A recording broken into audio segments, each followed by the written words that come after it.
کہ جب مجھے یمن کا گورنر بنایا گیا تو میں خدا کی قسم کھا کے کہتا ہوں، یہ امام صحابی کہہ رہے ہیں، معاذ کہتے ہیں خدا کی قسم مجھے اتنی خوشی نہیں ہوئی گورنر یمن کا بن کے جتنی خوشی مجھے اس وقت ہوئی تھی جب مجھے وہ چادر ملی تھی.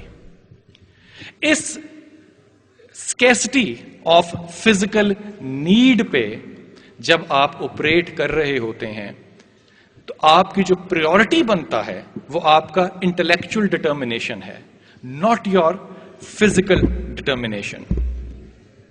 اب جب پیغمبر اس دنیا سے چلے جاتے ہیں پھر کیا ہوتا ہے؟ پیغمبر ہیں اس دنیا میں تو آپ کے پاس جو بھی سوال ہے آپ لے کر پیغمبر کے پاس جاتے ہیں. اور اگر آپ صحابہ کو دیکھیں تو حضرت عمر مثلا دیکھ لیں، حضرت عمر نے کسی کو اپنا گھوڑا دے دیا صدقے کے طور پہ کہ تم جہاد میں لڑا کرو اس کے ساتھ. بازار گئے تو دیکھا وہ گھوڑا بڑا مریل قسم کی شکل میں بازار میں پھر رہا تھا، تو آپ رسول کے پاس صلی اللہ علیہ وسلم کے پاس واپس آئے اور آپ نے کہا کہ یا رسول اللہ میں یہ گھوڑا اس سے واپس نہ لے لوں، اس نے گھوڑے کا خراب ستیہ ناش کر دیا. کہا صدقہ واپس نہ پلٹو، صدقے کو واپس نہ پلٹاؤ. یہ وہ حدیث ہے جس میں کہ یہ کسی جگہ پر یہ بھی آیا ہے کہ یہ بالکل ایسا ہے جیسے ایک کتا کہہ کر دے اور وہ پھر اپنی ہی کہہ کو واپس کھا لے. تو ایسا مت کرو. چھوٹی سے چھوٹی بات بھی پوچھنے آپ اپنے ٹیچر کے پاس چلے جاتے ہیں.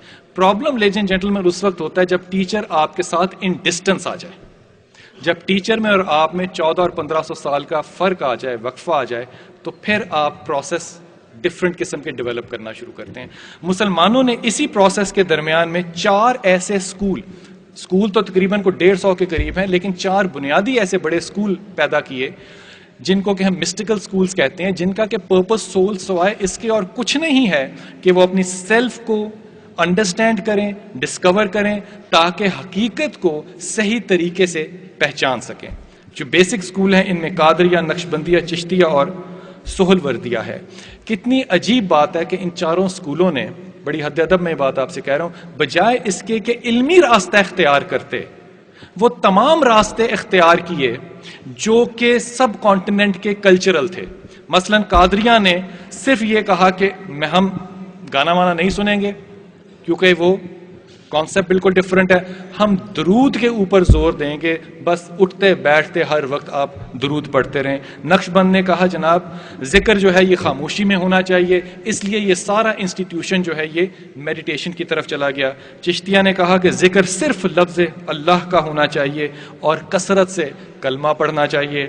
سہل وردیہ نے کہا کہ اندر سانس لیں تو ایک لفظ کہیں، جب سانس کو باہر نکالیں تو کہیں، پھر گردن کو اوپر لے جائیں تو اللہ کہیں، جب دل کی طرف منہ کو پھیریں تو ہو کہیں. تو اللہ ہو کا ذکر جو ہے یہی صرف آپ کو. اب یہ تمام معاملات جو ہیں یہ فزیکل ایکٹس کی طرف چلے گئے رادر دین کہ یہ انٹلیکچولائزیشن کی طرف جاتے، فلسفی کی طرف جاتے، اور اس فلسفی سے آپ ریلیجن کی طرف آتے اور آپ اپنی سیلف کی ڈٹرمنیشن اور انڈرسٹینڈنگ میں آگے جاتے. ایسا نہیں ہو سکا. اب ایک بڑی خوبصورت حدیث ہے، اور حدیث یہ کہتی ہے، حدیث قدسی ہے، کہ خدا نے نفس کی صورت میں اپنا بدترین دشمن پیدا کیا. نفس کی صورت میں خدا نے اپنا ہی بدترین دشمن پیدا کیا. عبد القادر نے اس میں بڑی خوبصورت ایک بات کہی. عبد القادر کہتے ہیں کہ 2 چیزیں مجھے ساری زندگی سمجھ میں نہیں آ سکیں، ایک نفس کی چالیں اور ایک مقام رسالت. There's a very technical difference which حضرت جنید has defined between نفس and شیطان، کیونکہ ہم جو بھی عمل کرتے ہیں ہم اس کا رسپانسبل شیطان کو ٹھہرا دیتے ہیں. ایک میری اسٹوڈنٹ تھی بڑی اچھی، رمضان میں میرے پاس آئی، اس نے کہا سر آپ نے کبھی پڑھا یا سنا کہیں کہ رمضان میں شیطان قید ہوتے ہیں؟ میں نے کہا ہاں میں نے پڑھی ہے یہ حدیث. کہا سر I never knew کہ میرے خیال اتنے گندے ہیں. اگر شیطان بند ہے تو یہ جو خیال آ رہے ہیں اگر ان کا رسپانسبل شیطان نہیں ہے تو میں ہوں ان کے رسپانسبل.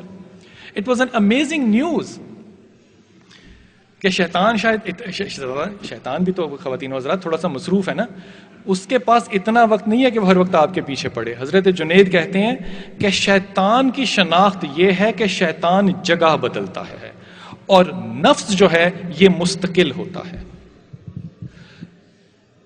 سو جو ری اکرنس آف تھاٹ ہوگی، ری اکرنس جو ہوگی تھاٹ کی، وہ تو شیطان ہو سکتا ہے، لیکن جو پرسسٹنس اور کنٹینیوس اسٹیٹ آف افیئر ہوگا وہ آپ کا نفس ہوگا.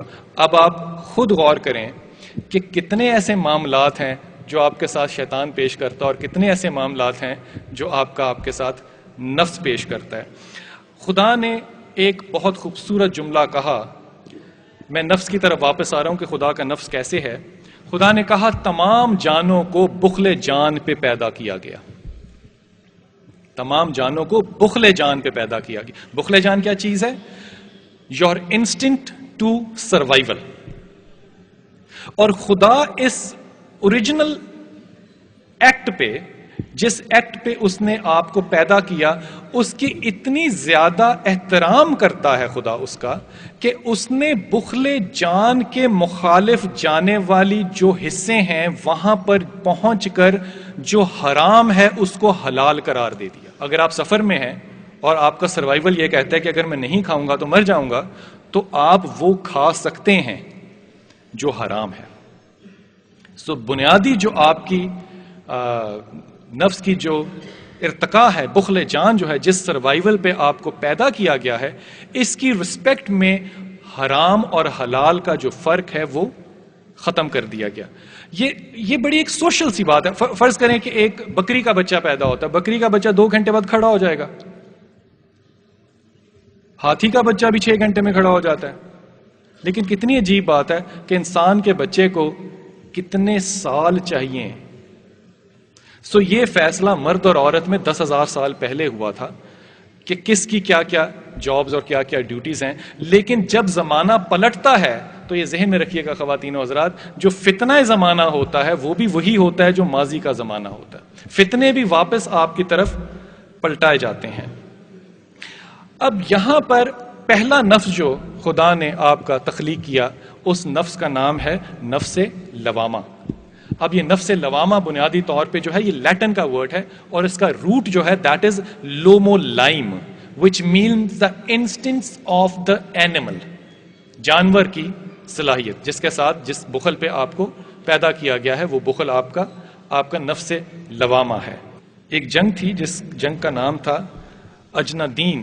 یہ اجنادین کی جو جنگ تھی یہ کیسر روم سے ہوئی اور اس کے اندر تقریباً 10 صحابی جو حافظ قرآن تھے وہ پکڑے گئے اور ان کو بہت دیر تک قید کیا گیا اور ان کو بھوکا اور پیاسا رکھا گیا اور ان سے کہا گیا کہ اگر کھانا ہے تو حرام کھاؤ. اور بہت بھوک کے بعد ان کے پاس جب سامان لے کر گئے تو وہ بھی حرام تھا. تو کیسر روم ہرکل جس کا نام تھا، ہرکل نے ان سے کہا کہ دیکھو بات سنو، میں نے تمہارے رسول کی باتیں سنی ہیں، بہت سے لوگوں سے سنی ہیں، تم لوگ یہ حرام کھا سکتے ہو کیونکہ تم بھوکے ہو.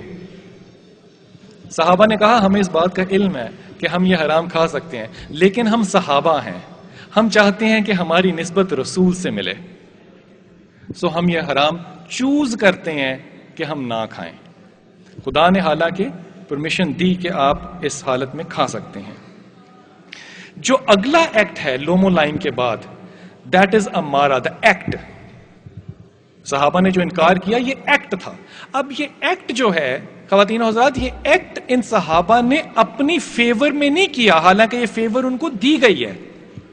انہوں نے یہ ایکٹ اپنی فیور میں نہیں کیا. They have acted against the Lomo line in favor of Prophet.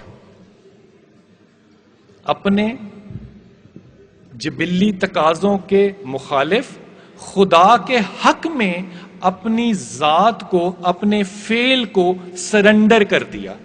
یہ جو تیسرا ایکٹ ہے اس کو کہتے ہیں نفس مطمئنہ. 3 سٹیجز میں آپ ڈیولپ ہوئے، نفس لوامہ، نفس امارہ اور نفس مطمئنہ. جو سیٹسفیکشن ہے وہ میڈیٹیشن سے نہیں آپ لے رہے، جو انڈرسٹینڈنگ ہے وہ فلسفی سے نہیں لے رہے. آپ کی جو سیٹسفیکشن ہے وہ اس چیز پہ بیس کرتی ہے کہ میں اپنی بیسک اس کیفیت کو، بخل کو سرنڈر کر دوں ان فیور آف گاڈ، کیونکہ یہ ایکٹ خدا کی فیور میں جا رہا ہے اور اگر میں ایسا کر لوں تو یہ ایکٹ جو ہے یہ میری سیلف کی فیور میں جا رہا ہے. اب جس وقت انسان خدا کے ساتھ آمنے سامنے بیٹھے تھے، عالم ارواح جس کو کہتے ہیں. اس میں آپ کو ایک واقعہ یاد ہوگا جس میں کہ شیطان نے انسان کو دیکھنے کے بعد یہ فیصلہ کیا کہ اللہ سے کہا کہ اے اللہ، یہ جو شخص آپ نے بنایا ہے یہ مجھ سے کم تر ہے، کیونکہ یہ مٹی سے بنا ہے، یہ گندی مٹی سے بنا ہے. میں اعلیٰ ہوں، تکبر ہے نا ایک، میں اعلیٰ ہوں،